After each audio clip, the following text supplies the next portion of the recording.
For tuning in today. Again, this series is to help motivate you, whether you're an entrepreneur or whether you're going to start your own business or whether you're building and growing what you've already started. We're going to hear stories from different business people. Today, you're going to get a treat. Candyce Haynes, who is doing great things out in Florida, who works internationally.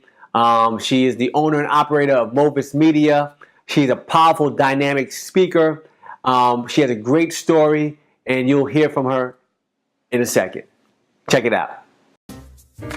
Nowadays, it is not likely that you will work at the same job for 40 years until you retire.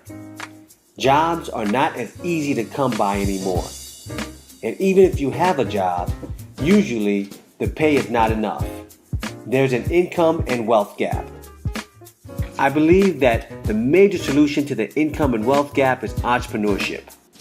Entrepreneurship is not for everyone, but I believe that there are more future business owners out there that are waiting to be born.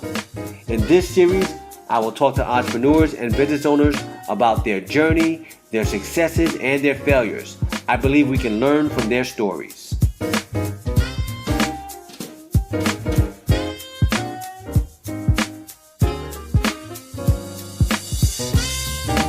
I became an entrepreneur because I got tired of making other people very successful and being underappreciated, right? So it wasn't the part of really uplifting and elevating others that was the thing. It was the part that I would be the one behind the scenes making all these things happen, and the guy next to me would be getting the raise, or all the time that was invested was just overlooked. And I think after so many times of that happening so early in my career, I just decided, if I'm going to do this, I want to uplift other people that are going to value what I have to offer so that we can actually grow together.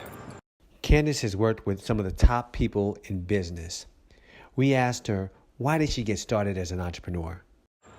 I think my origin story for entrepreneurship really started when I was young. I wrote my first contract when I was 5 years old. I realized at that time the power of entrepreneurship.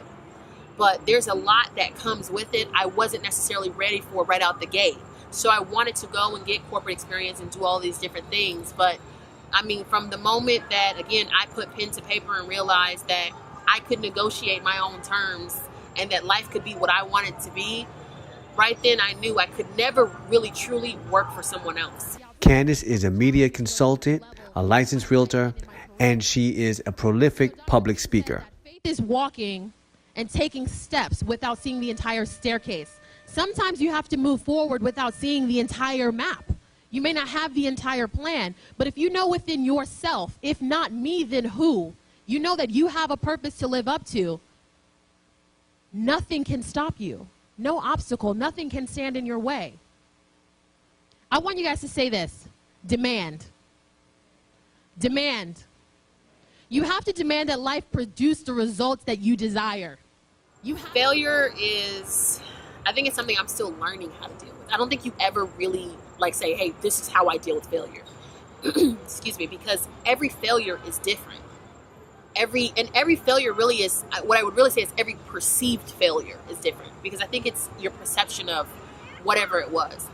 I've taken failure, so hard sometimes where I completely shut down.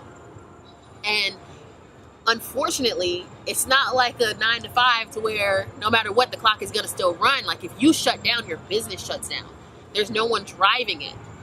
If you haven't built a team, that's one of the biggest things. If you haven't built a team and it's you solely running your business, which I had done for years, then it can really devastate the business. It can stop, everything altogether.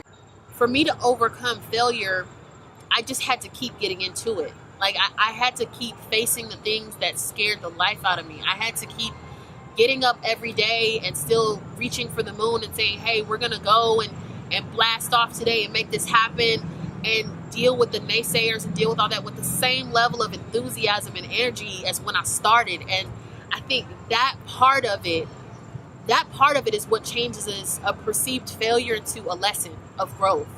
And being able to understand that, I started to be grateful for my failures, because I realized that my failures really made me better, and they didn't kill me. Like I didn't die, because being an entrepreneur is not, it's not this buzzword. Like people think, oh, okay, wow, I'm gonna go and start a salon today or do this today. Business behind it. You have to understand the laws and the billing and and employees, and you have to have insurance, business insurance, and there's just so much to it. You have to want it, and you have to want it so bad that all of the red tape, all of the paperwork, all of that, it just becomes a part of the process for you, and it's not really a bunch of hurdles. I mean, people look at that part of entrepreneurship and they're like, no, I'm good. I'll go clock in and do this for 20 years and hope that they don't fire me in the process for somebody that's cheaper than I am, that will add similar value because I've stopped growing myself. Like, entrepreneurship is about you constantly evolving and growing. And when you stop doing that, I think that's when entrepreneurs really lose their edge.